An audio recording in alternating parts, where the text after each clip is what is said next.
This is a class at STC, and it's an introduction to communication class. And I would like to know what you guys are interested in this congressional race. What can I do for you? Do you have anything to say?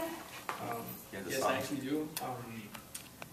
How is it that you became interested in this, like, in this whole focusing on the education, and like has anything from you, like in your, like anything in your lifetime has affected you, like to actually be like helping us in politics? Learning into politics? Well, first of all, y'all are making me cry. Because I'm so proud of y'all.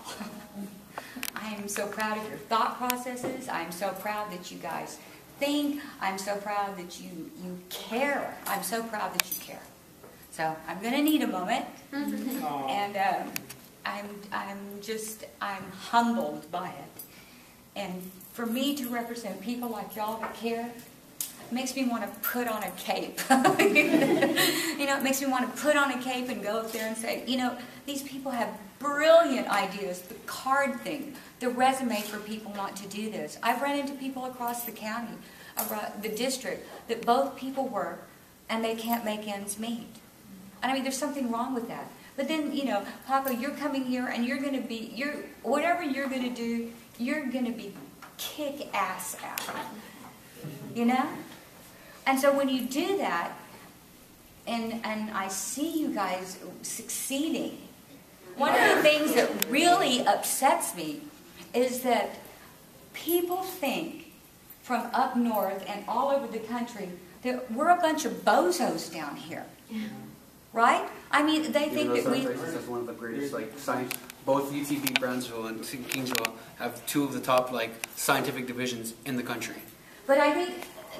You know, when you talk to people and you tell them and they come down here and see everything and, you know, the new buildings and people doing things and there's construction going on, and a lot of it is from people illegal doing work because we don't have the workforce, we don't have the trades going on, we don't have, you know, skilled labor being taught. But they think that we have burros and sombreros parked up by, you know, out by the school and houses. Who cares if we do? We get the job done. I know, but that's what I would say. But I mean, our perception, and I think it's helped, and I think it's hurt us. Okay, that we don't have a loud voice in Congress as we should have because they discount us. Oh, these people don't know anything. They don't have any ideas. They're not, you know, they're not productive. They're not anything. And you wanted to know how this got started. Mariachi, you want to know how I got started in this? I think in 1980, okay, a friend of mine we took a trip, and we went to the East Coast. And we stopped at Hope Watermelon Festival, and we stopped and we went to D.C. And we went to see our congressman, and she is from the Dallas area. So we go in and see her congressman.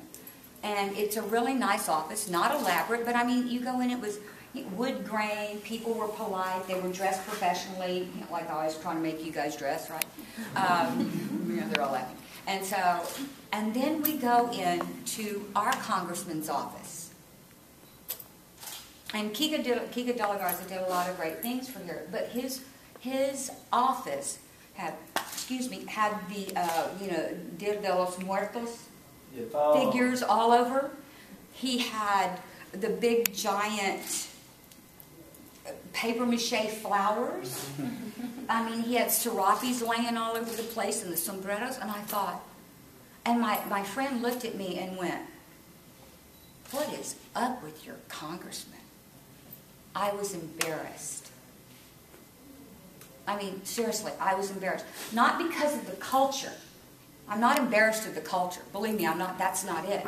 But I was embarrassed that when people went to his office, that's how he portrayed his district. Does that make any sense? Mm-hmm.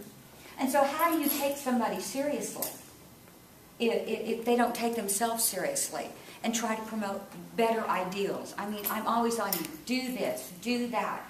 And so if we don't do it as congressmen and leaders, how are we going to do that? How are we going to do that? Does that answer it? Okay. Yeah, go. With the economic situation the way it is right now, what do you plan to do about gas prices? I mean, I'm pretty sure they're having a great effect on everyone's paycheck. So.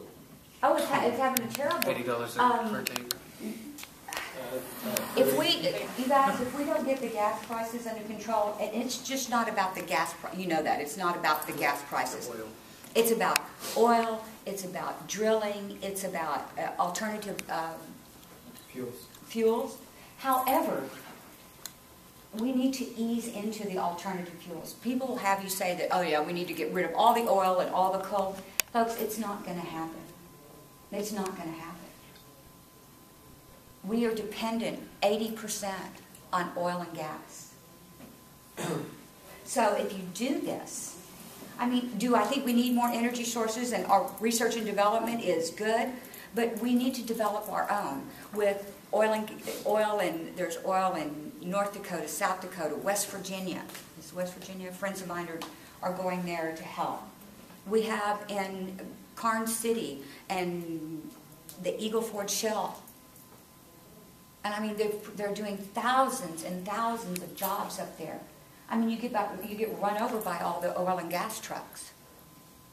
So if we don't start developing and using our own resources, it's going to be out of sight. I mean, in Europe, the UK is paying like $10 a gallon. And they've always paid higher prices than we have.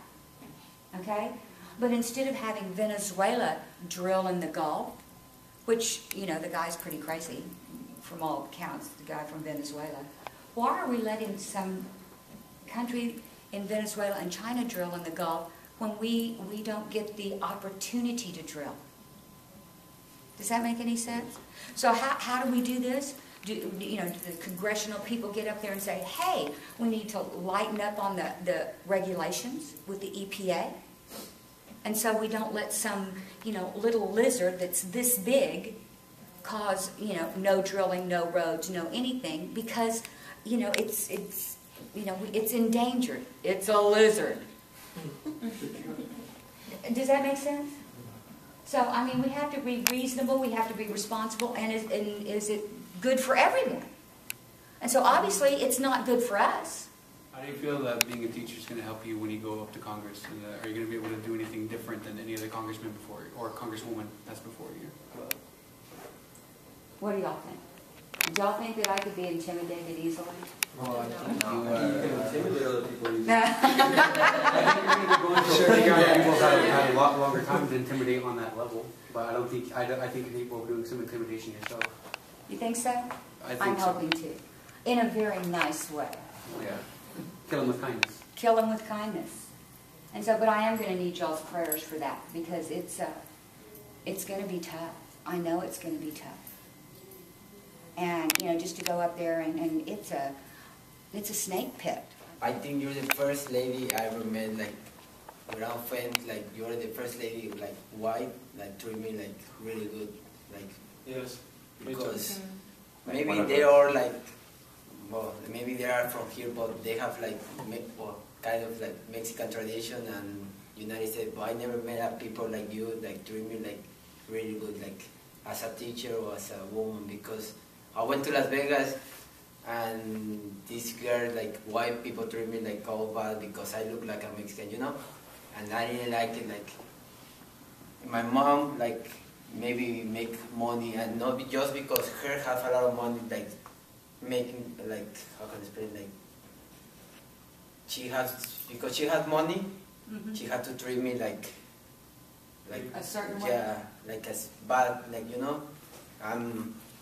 maybe one day I can have the power, and I'm not gonna treat you like bad to her because I have money, And like I said, you are like, I have 7 years here in the valley, and you're the first lady I ever. Like no, my teachers, like, I never met a girl like. That could be good and bad. Like, really. Well, thank you.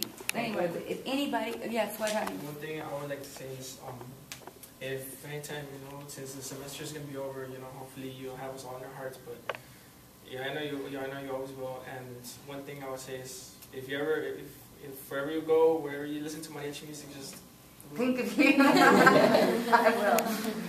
Well, if anybody says anything bad about my South Texas people, I'm ready to rumble.